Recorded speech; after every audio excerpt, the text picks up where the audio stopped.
Welcome to Kelly's Quest, the Transnational Journey, 50 states and 50 stories. The home of Jack Daniels, country music, Elvis Presley, and roughly 31,000 transgender people. On this episode, Patrick and I traveled to Tennessee to learn about several recent anti-LGBTQIA bills, commonly known as the Slate of Hate. The Slate of Hate is 6 bills in total, with 2 of the bills focusing on bathrooms. The first would have provided state protections for school districts that adopted policies requiring students to use facilities based on their sex at birth. This bill was delayed by the Senate until 2020. The second bathroom bill introduced intended to prohibit transgender people from using the bathroom that matches their gender identity. A watered-down version of the bill that removed any mention of transgender people and gender identity was signed into law by Governor Lee on May 2nd. We also met some wonderful transgender people and their allies who shared their stories of fighting for equality in Tennessee. Within hours of landing, we were interviewing Candace Johnson and her son Damien Connor about their book, Particular Peyton, Daring Damien. Hi! It is so nice to meet you. It's nice to meet you as well. I'm a hugger. You're in Tennessee. You be a hugger. Damien, it is so fantastic to meet you. I've heard so much about you. Our book is called Particular Peyton, Daring Damien. And on Damien's side of the book, it's his journey, and it's from a child's point of view, and it speaks to children. And then when you flip it over, then you get my side. I wrote the book, but there's Damien's memories.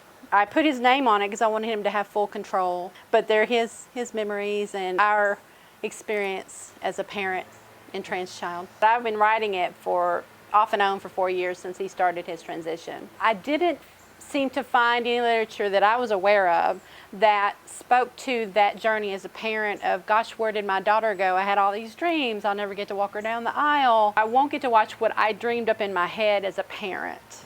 I just felt like, well, if I'm going through this, I know other people are. Can you tell me a little bit about who the illustrator is? There is this kid who found out that I was trans because I'm very, very open about it. And they were like, hey, I'm also this way. I was like, oh, cool. And so this person didn't really have a lot of people because all that energy that this person had in them, they didn't get to express at home. So when you're talking to them at school, it's just kind of overwhelming. Mm-hmm. And I'm not an talking to people is an emotionally exhausting thing for me. When the book started becoming more real, this person would draw, and that's when Mom contacted this friend of mine saying, hey, would it be cool if you would draw some pictures for us? One of your transgender peers from school is the illustrator for this book. Yep. That is so freaking cool. It is freaking cool. So cool. Yeah. Damien has been out as a trans man for a year. During that time, he has dealt with adversity. He also has found a strong, supportive community. But the biggest thing I dealt with the most was the fear that set in.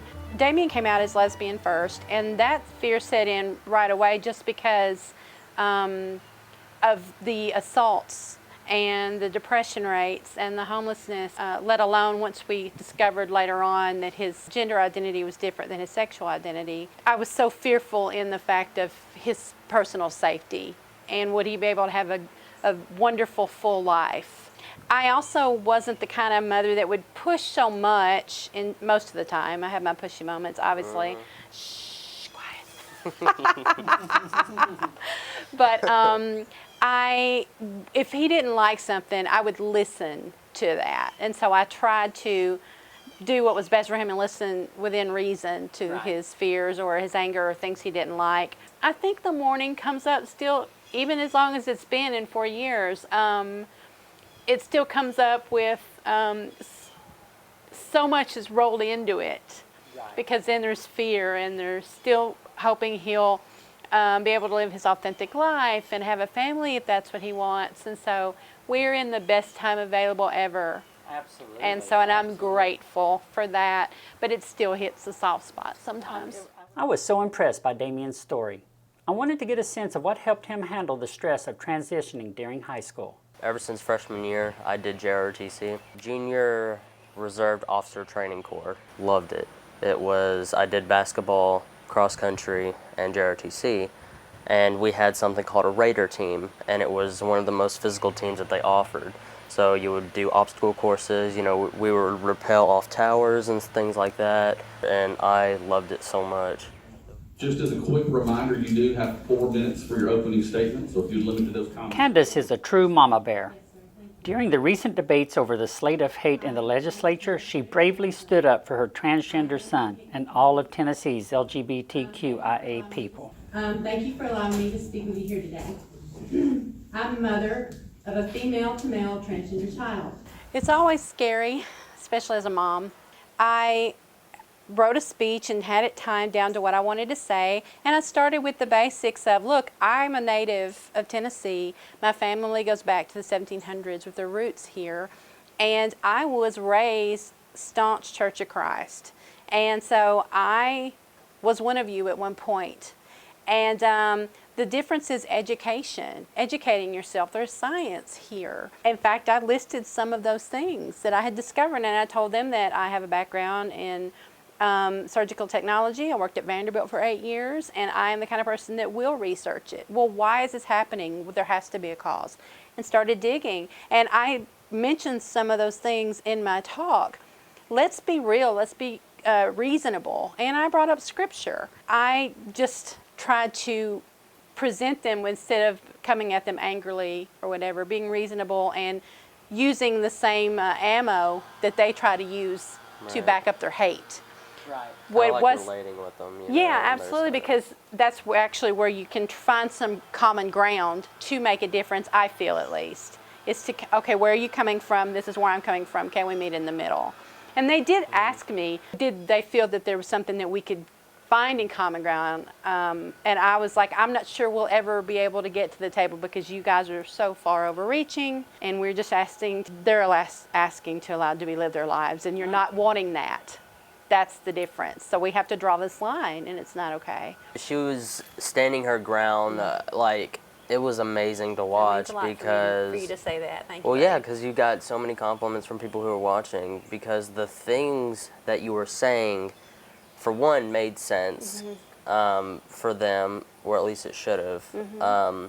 For the people sitting in the audience. I have the numbers of the suicide attempt rates, and the fact that my child is more in danger than yours if they're a cis child. Yep. And so I need for you to listen to that, because if it was the other way around, you sure would be throwing it at us. And the fact that they're trying to cause problems now when it's not there is out of fear and hate. There's no education in it at all.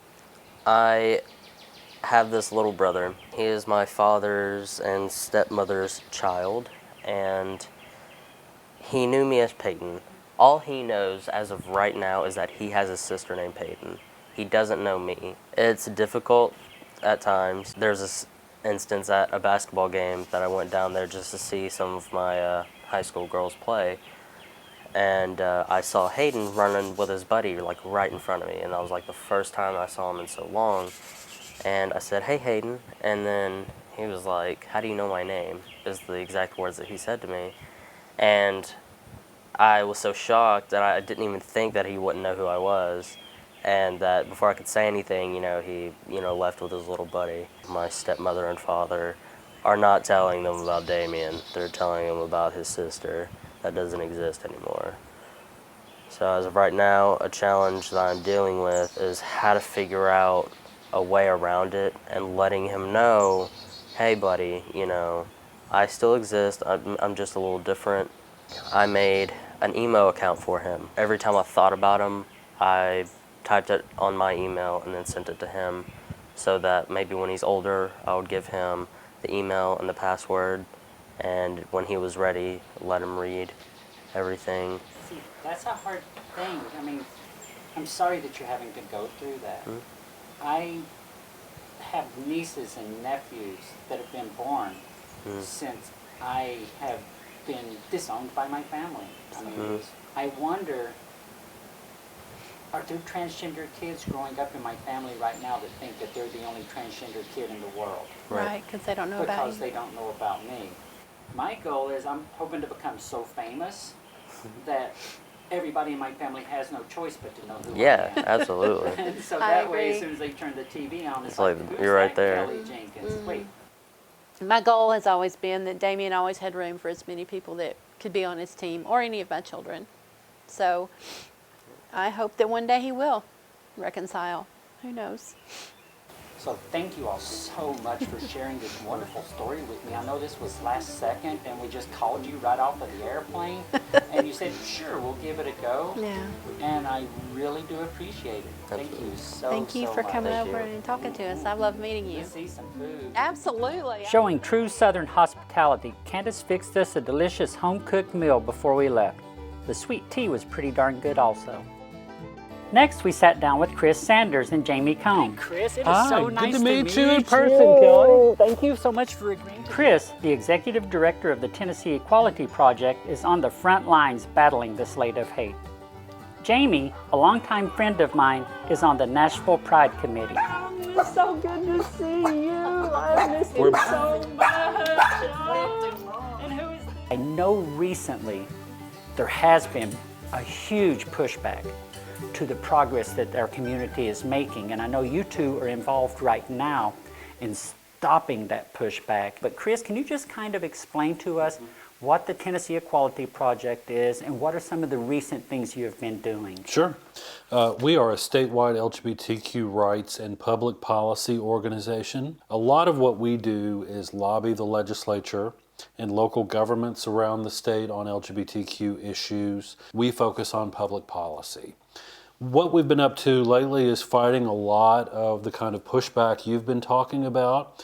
There were 6 bills that make up the slate of hate in the legislature this year. Last year, Tennessee Transgender Political Coalition ran a bill to add gender identity to the state hate crime law. It didn't move forward, and we asked for an Attorney General's opinion with State Representative Mike Stewart. We worked on him on formulating the question, and that opinion came out in February. Because of that opinion, Tennessee is now the first state in the South with a fully inclusive hate crimes law. We don't have employment or public accommodations or housing protections. There was a bill that focused on student bathroom and locker room use, and that bill is delayed until next year, so it did not pass. I was there and present, which is one of the most important things people can do, is show up. We all were read in support of the transgender community, and it's important that we do that to appear as a unified voice and appear in front of your elected officials. But I'm very concerned about this particular law because I'm a transgender woman in Tennessee. Tennessee refuses to change my birth certificate. Yep. So if I have my granddaughter in the changing room or going swimming or even in public restrooms, changing rooms anywhere, then I'm essentially breaking the law. Did you ever go live stealth in Tennessee? I was stealth, and I felt like I needed it to be for my safety. I had a business in East Tennessee, and I felt like if I were lived authentically, that it would affect my clientele, or it may affect people that worked with me. So I was always aware of that, and I was aware of just my physical safety and surroundings. And then I was married to my husband, and I felt like that people would have unnecessary judgments on him if they knew my information, so it's just something I never discussed. Well, later on, I married my wife, and then when marriage equality passed, we were on the front page of the local newspaper. But one of the reasons why I am out now as much as I am is because I live in a different city, and my job does not depend upon any of those circumstances. I felt more secure with my livelihood in a different place. The biggest changing point of my advocacy was my wife and I went to church, and I held the door open for this man. The children were performing. He had a guitar case, and he went in and he had this look on his face like, oh, my grandson's performing and I'm running late. So he went in, and then in about 3 minutes, he opened up his guitar case and he had a shotgun, and he started firing in the congregation. Yep. And from that, You were in the I church? lost a good friend. She and Carla both. And when I lost my friend because of the church stood up for people like me, that's when I said I can no longer be silent. We also, I think, trick ourselves through the system into thinking that we are to blame when things like that happen, like happened at your church. I mean, it will go through our head, well, what if we weren't as out? What if we weren't as open? What if we weren't as involved? What if we weren't pushing for as much? But discrimination is always the responsibility and the fault of those who are doing it. It's not our fault. And that's one of the hardest things to really learn and believe. And I know you are on the board of the committee for Pride here in Nashville. What was that feeling like? It was an amazing experience. We worked diligently 12 months out of the year for an event that's one weekend.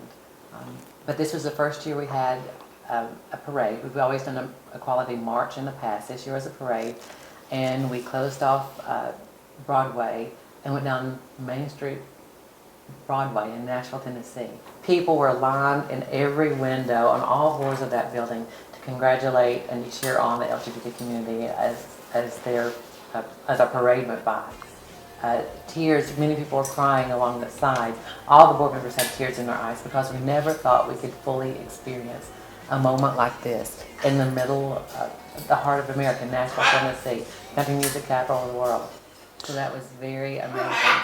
And throughout the rest of the Pride Festival, we kept hearing over and over again that people, and so many young people, finally had a chance to be their authentic selves, to be their true self, to present how they wanted to, and they were celebrated and they were embraced by everyone. Oh So my it was the most goodness. successful Pride event, Pride Festival for Nashville this year.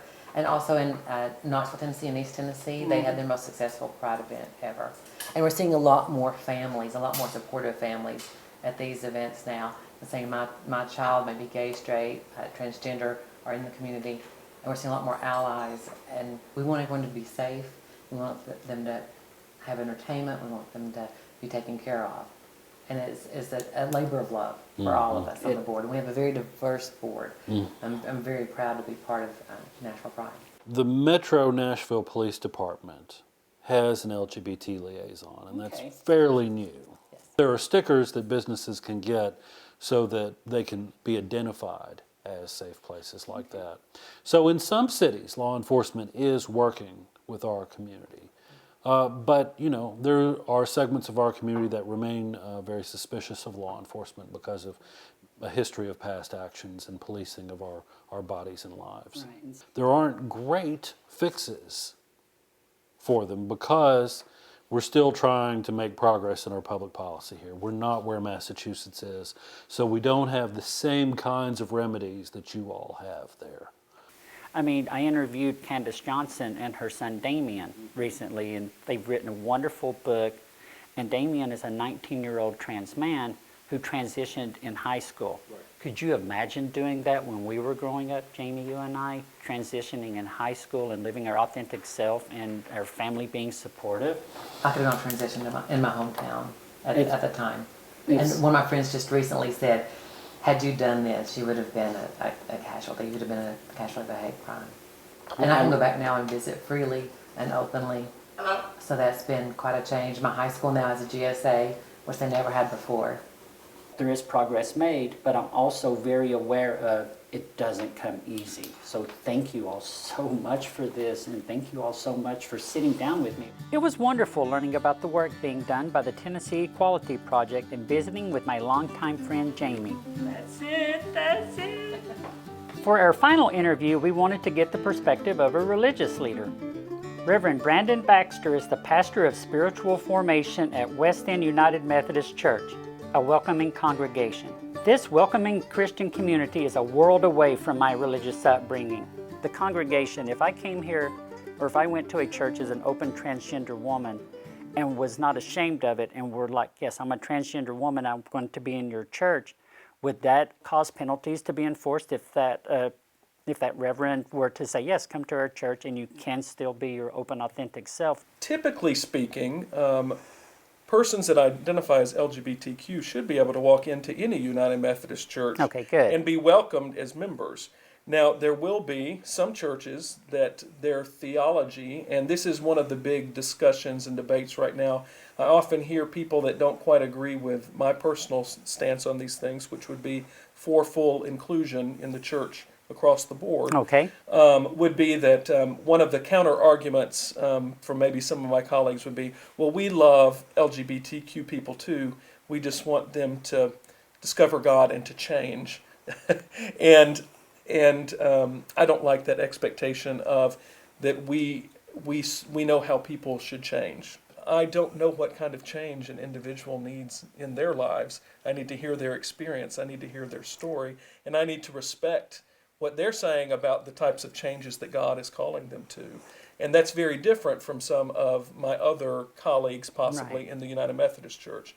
So I think depending on which kind of church you walked into, you might get different messages about what love looks like. We now have T-shirts that say God loves everyone I unconditionally. saw your little sign, your T-shirts. I saw those, Yes. and I appreciate that. I questioned my own Christianity. Am I a Christian? Because they're saying if who I am is the work of Satan, then how can I be a Christian? It's something that I have to work through to this very day. At this church, how do people know that you're an open and an affirming church? I think it was important that this church started having a presence at the Pride Festival 20 some odd years ago. I was excited to discuss with Reverend Baxter how his church is being inclusive of LGBTQIA people and the outreach the church is doing to help the spiritual growth for my community. How are you all progressing your own knowledge of what transgender people and LGBTQ people are going through and the language that we have? Do you all go to courses? Are there people that come to you to speak to you to help educate you? As coming to ministry, ordained ministry a little later in life, I just graduated from Vanderbilt Divinity School just a few years ago, Okay. just in 2017.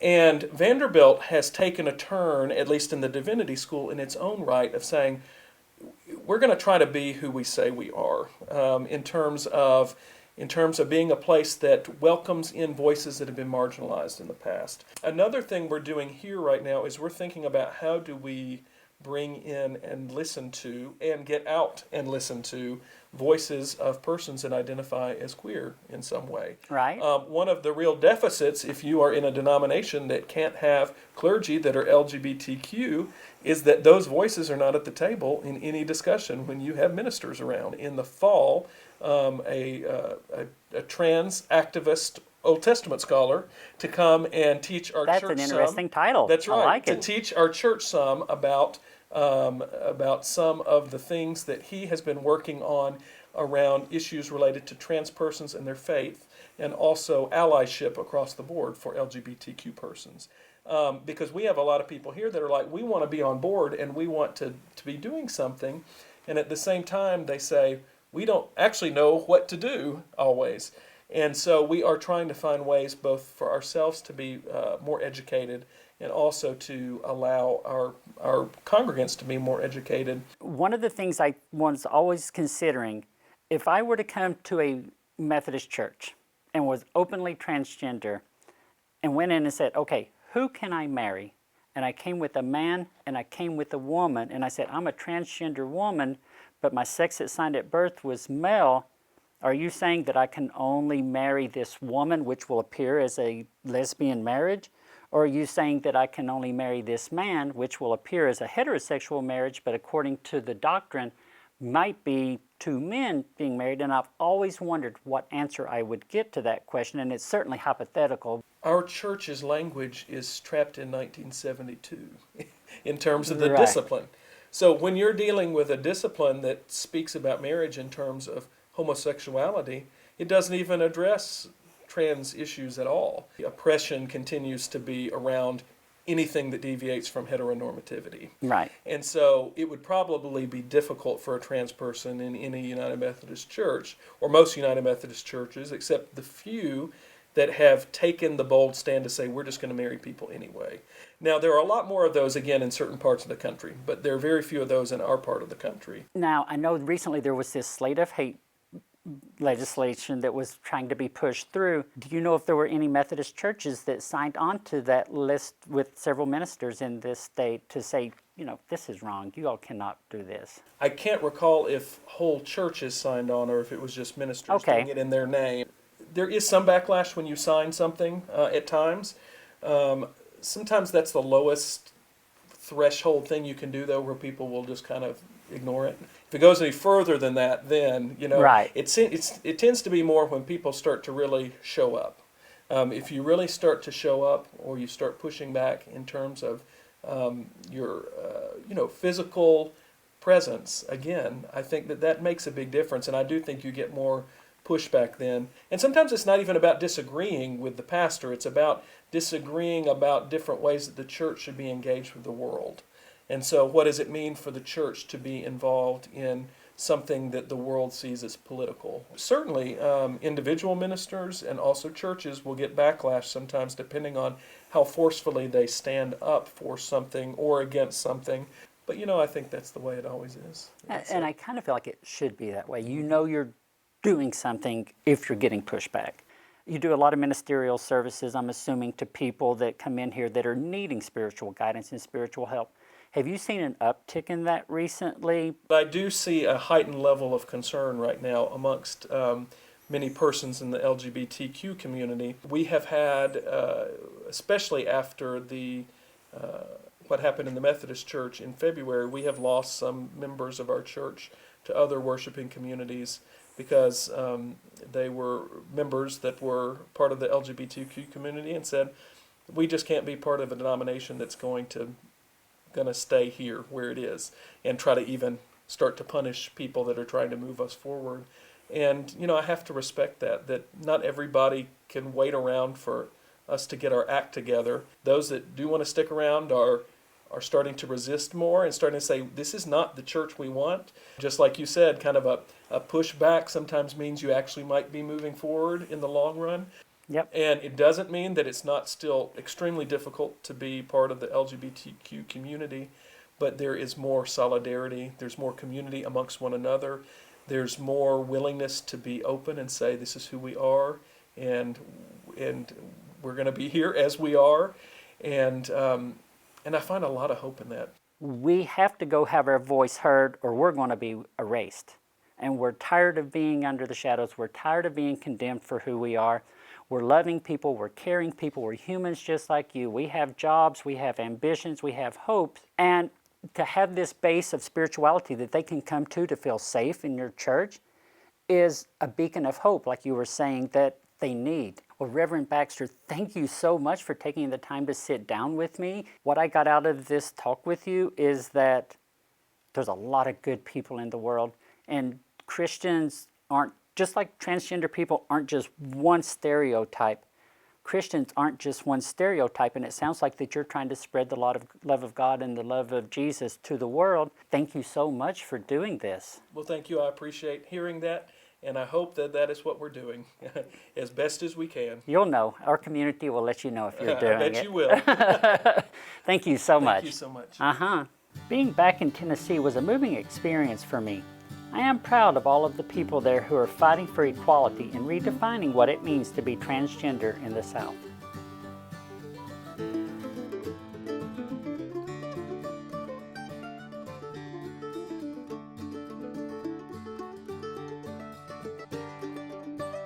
I want to thank everyone who made a donation. Your generosity is what makes the Transnational journey possible. To help grow the show, please like, share, and subscribe. Thank you. On the next episode, we will be traveling to New Hampshire to interview State House Representative Jerry Cannon, who is one of the first openly transgender people in the country to be elected to the state legislature.